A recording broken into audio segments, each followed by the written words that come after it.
Satu spermatozoid menghasilkan 4 spermatid berdiferensiasi menjadi sperma, sedangkan oogenesis satu oosit menghasilkan 2 ovum, yang satu berdegradasi, yang satunya berlanjut.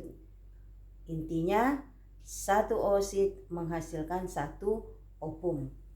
Jadi beda jumlah sel telur dengan jumlah spermatozoid. Nah, kenapa spermatozoid itu diciptakan dalam jumlah yang banyak? Karena spermatozoid itu untuk proses reproduksi dia mengalami banyak rintangan untuk sampai pada bagian tuba Fallopi. Pada bagian tuba Fallopi itu dia mengalami banyak rintangan. Jadi satu kali keluar mungkin ribuan, tetapi yang mampu sampai di tuba Fallopi mungkin hanya satu. Dan apabila ada satu spermatozoid membuahi satu sel telur, maka sel telur itu akan membungkus diri, sehingga walaupun ada spermatozoid lain yang masuk mau membuahi, maka dia tidak bisa lagi dibuahi karena dia sudah membungkus diri. Itulah yang menyebabkan sampai orang tidak ada dua bapaknya, satu saja bapaknya. Spermatozoid yang mana yang pertama sampai membuahi sel telur, itulah yang menjadi bapak biologis dari anak tersebut.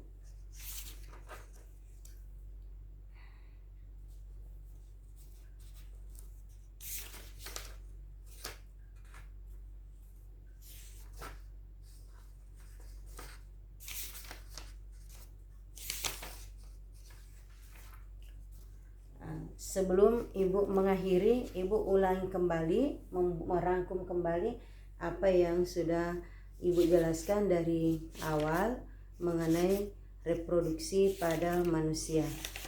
Pertama, bahwa manusia itu pada dasarnya berasal dari satu sel, kemudian sel itu membelah dan membelah sampai kita menjadi dewasa. Ada dua macam proses pembelahan di sel di dalam tubuh kita. Ada yang namanya pembelahan sel secara mitosis, ada pembelahan sel secara meiosis, ya. Ini kalian bisa lihat, mungkin kurang jelas sebelah sini. Jadi ada pembelahan sel secara mitosis, ada pembelahan sel secara meiosis. Nah.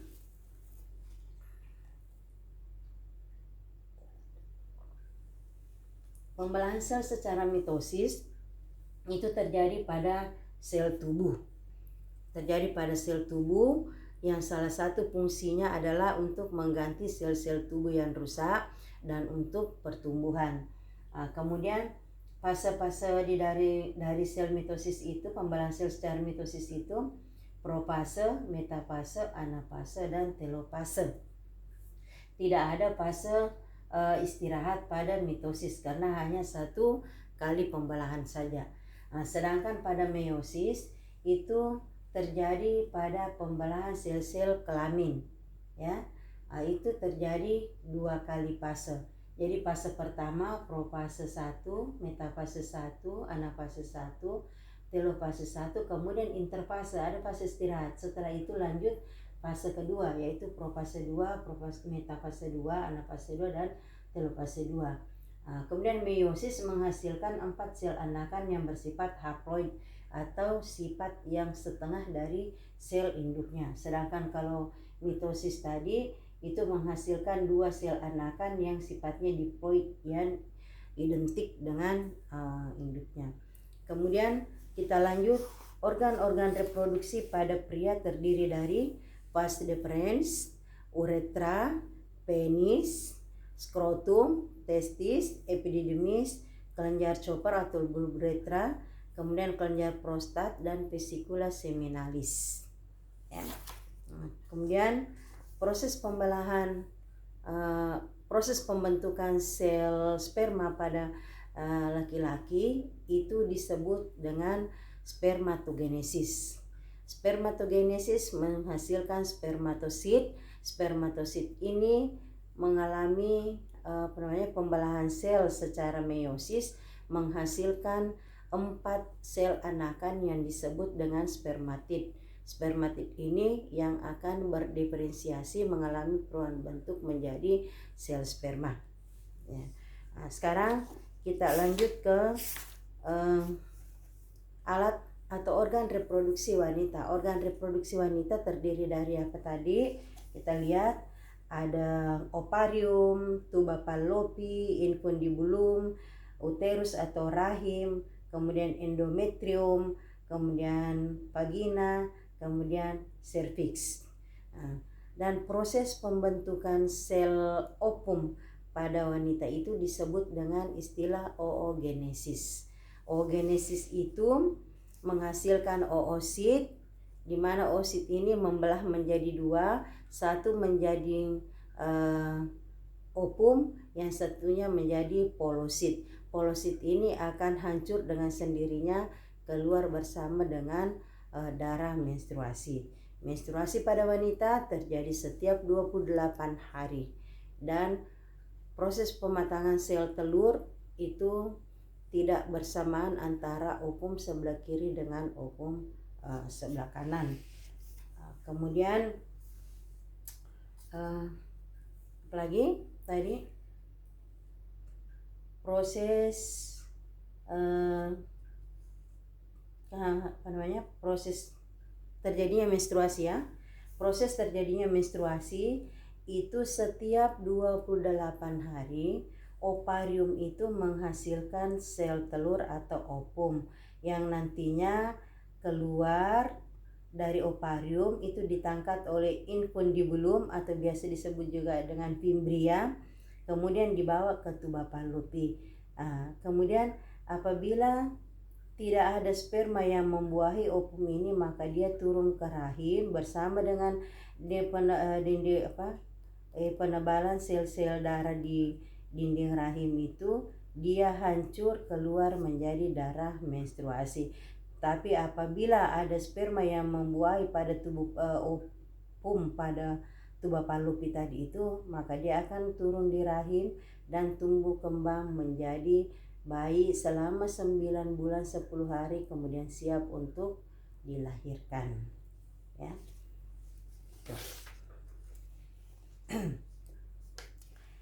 Kemudian tugas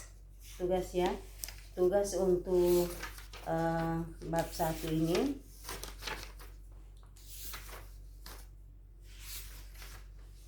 masih ada yang tersisa. Yaitu penyakit pada sistem reproduksi. Macam-macam penyakit yang ada pada sistem reproduksi.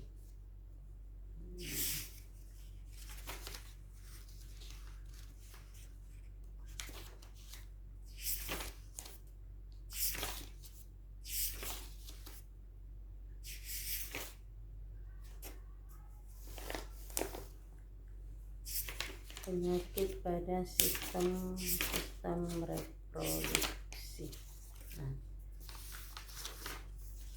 Coba buka halaman 35. Halaman 35, penyakit pada sistem reproduksi pada manusia. Mungkin kalian tidak asing lagi dengan istilah penyakit HIV atau penyakit AIDS. Apa itu HIV? HIV singkatan dari apa? Human Immunodeficiency Virus. Jadi itu nama virusnya. Sedangkan penyakit yang diakibatkan oleh virus HIV ini itu disebut dengan AIDS, Acquired Immune Deficiency Syndrome. Ya. Atau kalau dalam bahasa Indonesia adalah penyakit yang menyerang sistem kekebalan tubuh. Jadi virusnya namanya HIV, sedangkan penyakit yang ditimbulkannya disebut penyakit AIDS, di mana penyakit AIDS ini adalah penyakit yang menyerang sistem kekebalan tubuh pada manusia, dan sampai sekarang belum ditemukan obat yang pas untuk mengobati HIV itu. Kemudian gonore disebabkan oleh bakteri, jadi bukan virus. Mana lebih besar ukuran bakteri daripada virus? Lebih besar bakteri ya. Virus itu ukurannya sangat kecil sekali.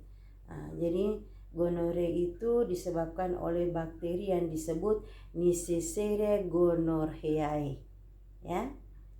Jadi itu saya baca bahasa Indonesia, Neisseria gonorrhoeae. Kalau biasanya kita baca dalam bahasa Latin Neisseria gonorrhoeae ya. Gejalanya yaitu keluarnya nanah pada saluran kencing pada laki-laki serta keputihan berwarna kuning kehijauan pada perempuan. Penyakit ini menyebabkan kebutaan pada bayi yang baru lahir. Jadi kalau orang tuanya menderita penyakit gonorea ini, kemudian ibunya hamil, maka kemungkinan besar akan menimbulkan kebutaan pada bayi yang baru lahir. Jadi disebabkan oleh bakteri. Di samping itu ya, bakteri. Jadi gonorea ini bisa terjadi pada wanita, bisa terjadi pada pria. Kemudian sifilis atau raja singa. Ini disebabkan juga oleh bakteri yang disebut Treponema pallidum. Ya, Treponema pallidum.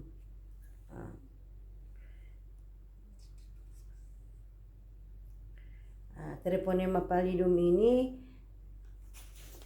gejala-gejalanya, ciri-cirinya yaitu terjadinya luka pada sekitar alat kelamin pada laki-laki.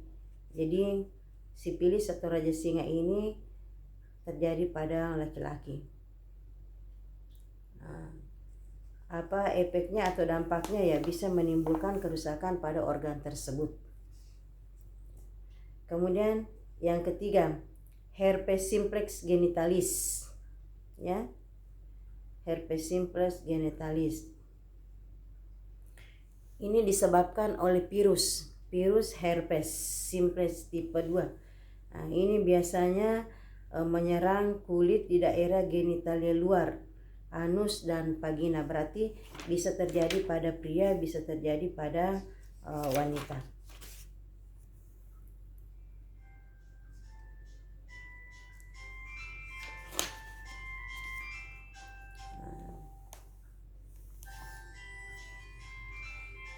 Kemudian yang terakhir, keputihan, yaitu keputihan terjadi pada perempuan.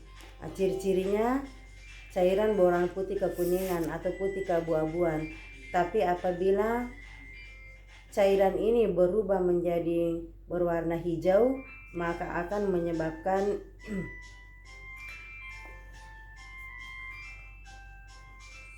kerusakan pada bagian dalam dari organ wanita. Ini disebabkan oleh jamur Candida albicans. Jadi jamurnya namanya Candida albicans. Ya, penyebabnya karena kurang menjaga kebersihan. Ya, saya kira itu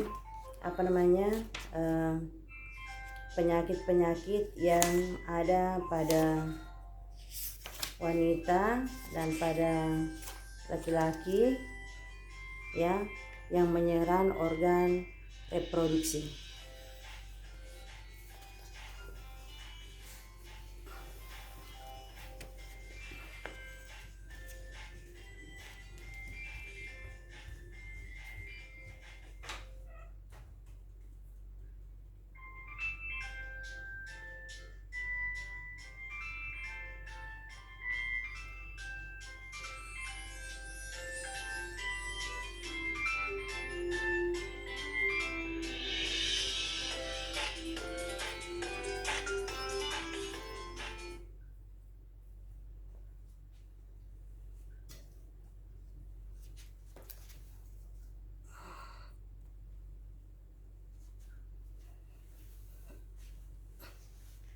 Maaf, ada gangguan tadi.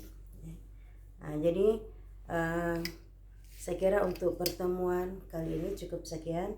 Nanti kita lanjutkan lagi pada pembahasan materi berikutnya ya. Jadi di bagian akhir dari namanya bab ini ada uji kompetensi seperti biasanya ya. Ada uji kompetensi, ada PG ya, sebanyak 10 nomor. Silakan dijawab uji kompetensinya, PG-nya itu yang sebanyak 10 nomor di buku latihan dan dikumpulkan di hari Sabtu ya. Jadi semua kelas yang Ibu ajar mulai dari kelas 9J, 9I dan 9K dikumpul pada hari Sabtu. Sekian, terima kasih. Assalamualaikum warahmatullahi wabarakatuh.